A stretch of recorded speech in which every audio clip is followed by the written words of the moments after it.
No, I can't look. It's too bad. Welcome to chess, ladies and gentlemen. Malika Young Puck dotting inside my chest, ladies and gentlemen.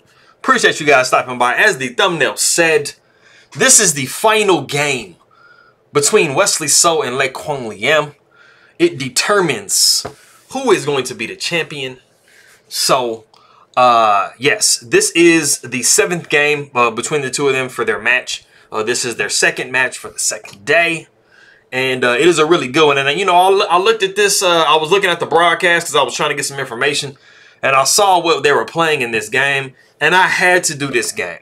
And there's also a section of the game where I'm going to kind of go into my own personal experience and kind of reflect on another video. I have everything posted down in the description on, you know, this actual, because it was actually 3 videos ago that I came up on a position that, like, very much reminded me of a Benko.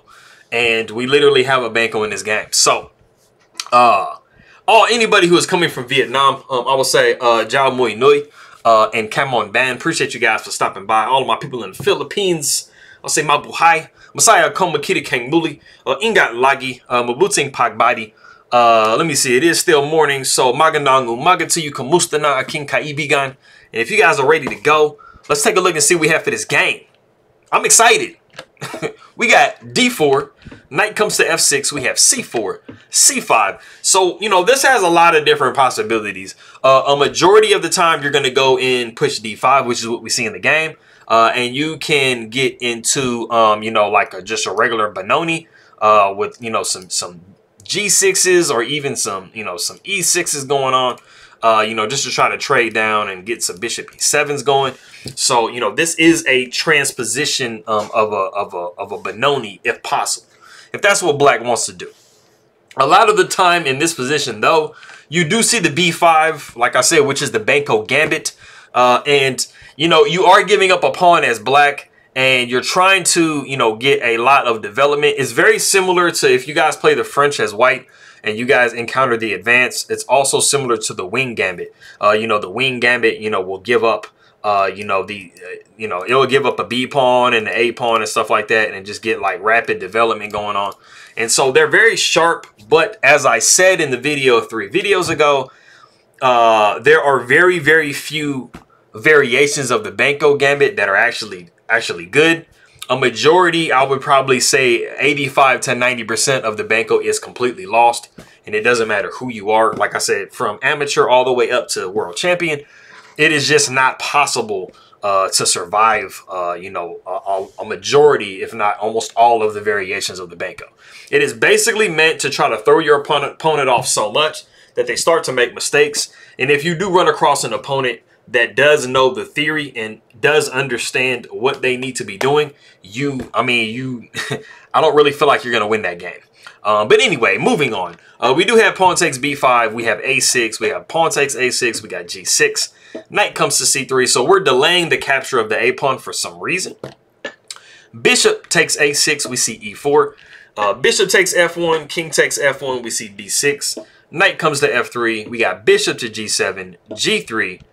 Castles by black, and we see king to G2. Now, this might look really kind of crazy. You might be thinking, man, like white's king didn't get castle. Like, you know, you opened up with E4. You got the bishop to take and stuff here. But this is literally all theory, and this is literally the best possible way that white can play the Benko Gambit with these lines.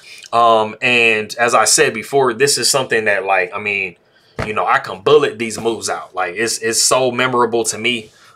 We see knight B to D7, and we do see A4. So up until this point, this is literally like the way that every single person as white is going to play the Benko Gambit with these lines. This is by far the strongest way to play. And basically in this position, black is just simply down the pawn.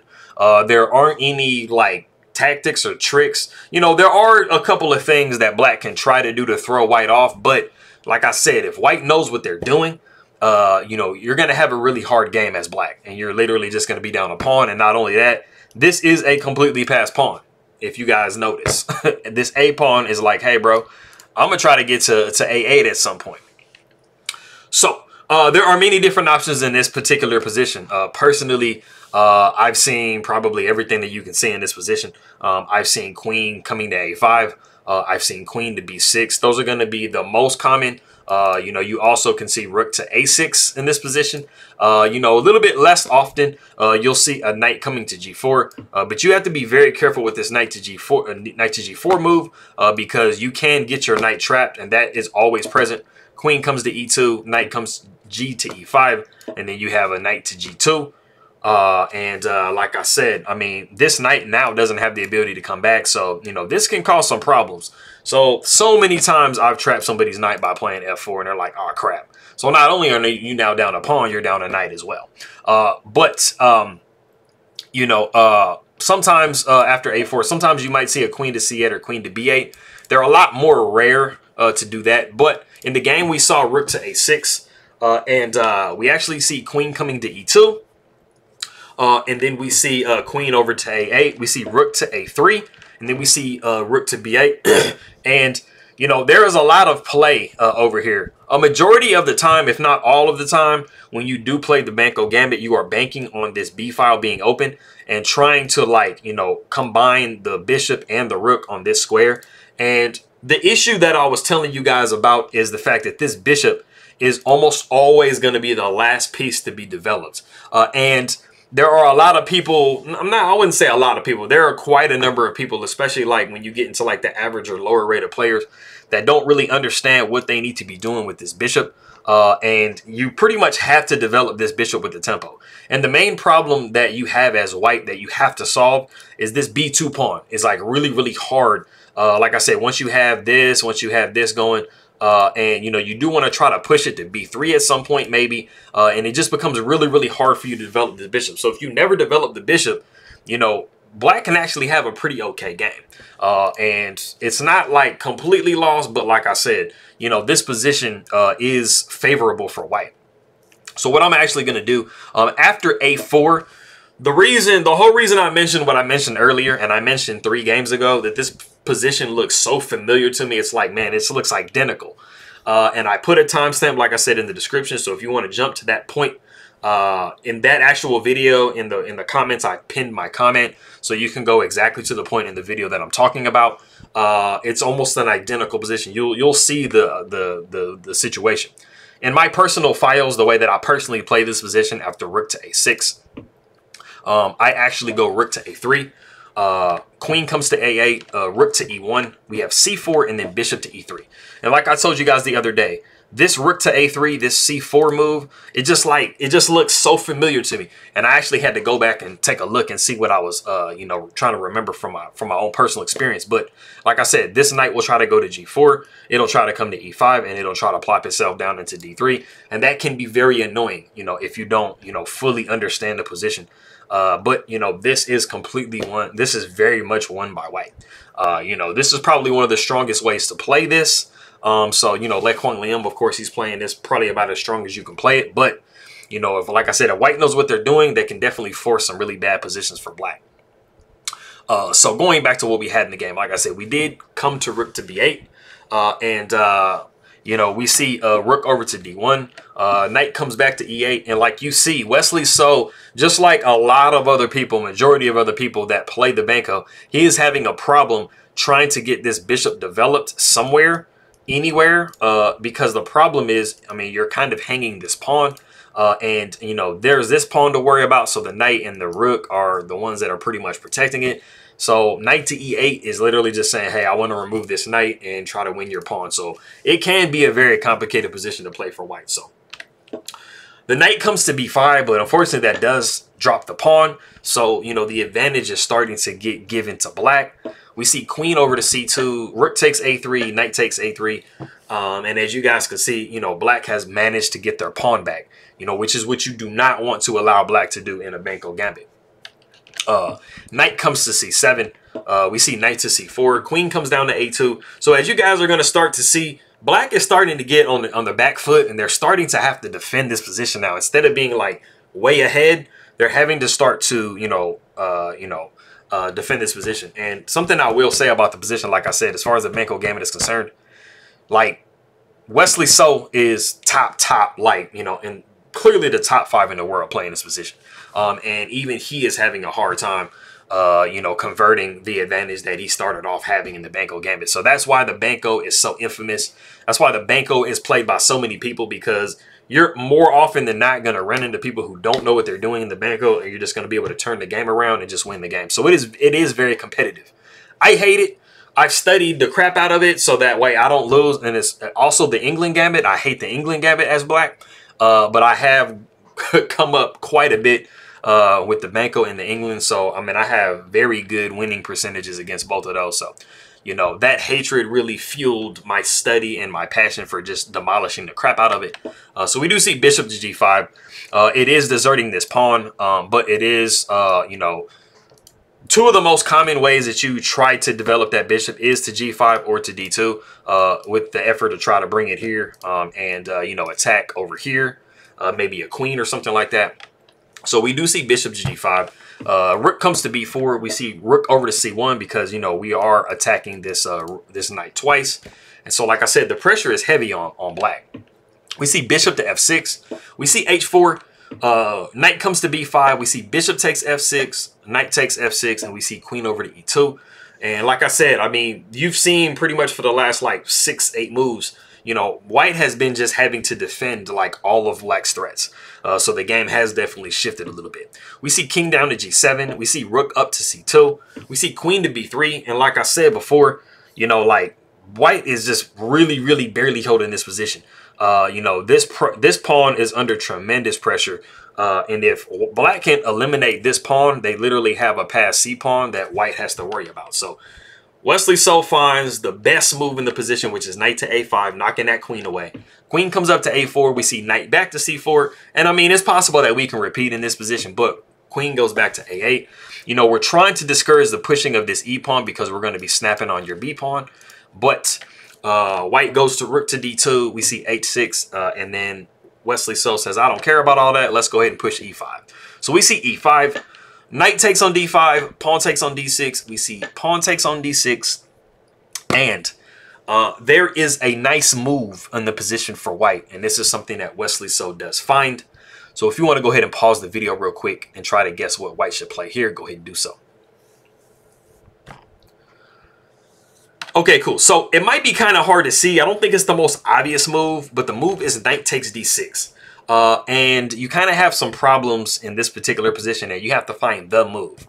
If you were to, accidentally clicked it. Knight to d4 is the move. This is like the saving move of that thing. If you were to actually take on d6 with the knight, you would be looking at queen to e5 check. And then, I mean, you definitely don't want to go knight to f6 because you're going to be dropping your knight. And plus now your other knight is attacked. So that is why, you know, you would probably want to go ahead and sidestep. And then queen would take on d6. And you guys can see that this knight is double hit.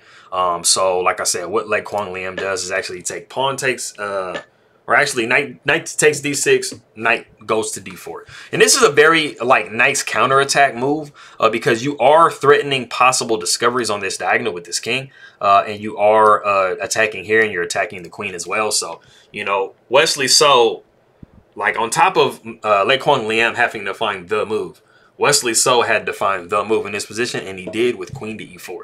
So you guys see, I mean, they're basically, these two players are getting into positions where they have to find only moves, and they're finding them. So that's just a testament to like how great they're playing. So this is a very nicely played game by both of these guys.